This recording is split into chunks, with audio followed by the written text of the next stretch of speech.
let's be totally honest for a second. Does talking face to face sometimes just feel, well, incredibly awkward?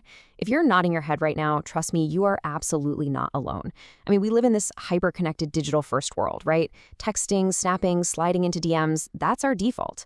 When you can perfectly curate a text or just drop an emoji to say exactly how you feel, suddenly stepping into a real-life, unedited conversation can feel, frankly, pretty intimidating. So welcome to today's Explainer. Today, we're diving deep into communication skills for youths. We are going to build a highly practical, no-nonsense toolkit for your real-world interactions. Whether you're trying to talk to a teacher, hang out with a new group of friends, or step into your very first job interview, we're going to get you fully equipped for the real thing. It's totally easy to see why we lean on our devices. Screens are safe. But the sources highlight a pretty major drawback here.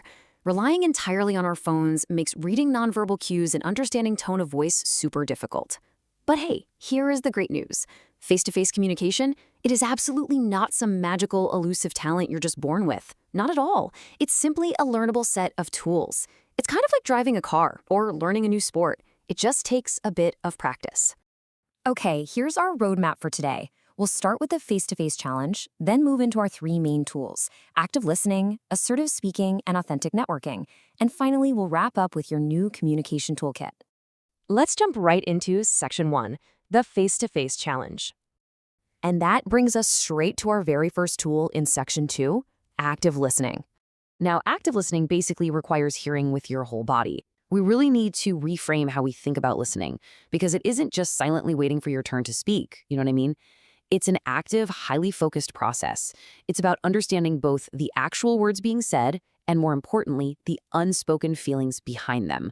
When someone feels truly heard by you, they're so much more likely to open up, and that instantly strengthens your connection. So how do we actually pull this off in real life? Let's walk through this super practical checklist. First things first, put the phone down, give them your full, undivided attention, make some natural eye contact, and keep your posture open. And whatever you do, seriously, don't interrupt. Just let them finish their thought. You can use small physical and verbal signals like nodding or just saying a quick "I get it" to show you're locked in. Finally, briefly repeat or rephrase what you heard. Honestly, paying this kind of careful attention is literally the fastest way to avoid constant arguments and misunderstandings. All right, moving right along to Section 3, tool number 2, assertive speaking. Now, assertiveness is the ability to speak up for yourself in a way that is totally honest but also deeply respectful. It sends a really clear message that you actually believe in yourself. It means you know your feelings and ideas matter, but you're also actively considering the needs of others. Think of it like the Goldilocks concept. We're trying to find that perfect, happy medium between being way too soft and being way too hard. To really nail this concept down, think about the extremes. First, you've got the passive extreme. Let's call her Passive Paula. If you ask Paula what movie to see, she'll just shrug and say, "I don't know, whatever you want." She holds back, lets her friends run the show, and usually ends up feeling a bit hurt or taken advantage of. Then, on the flip side, there's aggressive Janine. Janine totally dominates the conversation, constantly interrupts, and bosses people around. Unsurprisingly, that leaves people feeling pretty disrespected. But the ideal, that's assertive Ben. Ben gives his honest opinion, but he never puts you down. Even if he disagrees with you, he genuinely listens and you still feel respected. Ben is exactly who we're aiming to be here. The crucial takeaway here is that assertiveness doesn't just magically happen overnight. It takes practice, and you've got to start small. Step 1, start noticing when you automatically say, "I don't care," or "it doesn't matter," and just catch yourself. Stop doing it. Step 2, practice stating a simple preference on low-stakes stuff. Try saying, "Actually, I prefer the green one, thanks." Step 3, use I statements like "I feel" or "I'd like." And step 4, practice asking for small things like borrowing a pen or asking a friend to save you a seat. Doing this builds up your muscle for the really big decisions. Which brings us to Section 4, tool number 3, authentic networking. You know that old saying about 6 degrees of separation? Well, research shows you really are just about 6 introductions away from anyone on Earth. Networking sounds like this scary corporate word, but it's really just making genuine friends. Connecting with people isn't just about hunting for a job.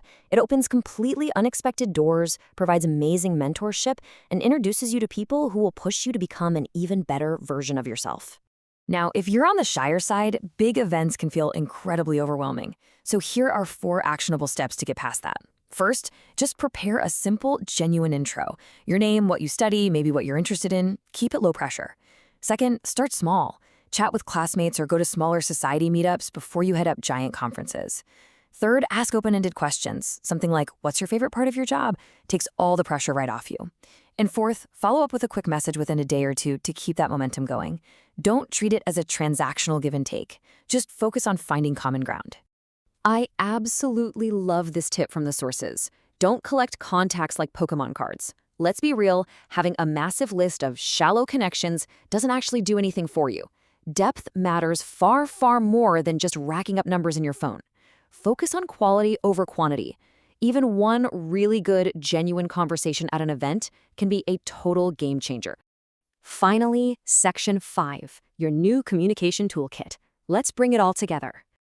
We've successfully taken the intimidating face-to-face challenge and broken it down into 3 super practical tools: active listening to build empathy, assertive speaking to advocate for yourself with respect, and authentic networking to turn strangers into valuable friends. If you take away just one thing from our explainer today, make it this: when you communicate clearly and respectfully, you are sending a powerful message to the whole world that you truly believe in yourself. Stepping up to listen, asserting your needs, and reaching out authentically, these are the absolute essential steps to becoming your best self. So I want to leave you with this final thought.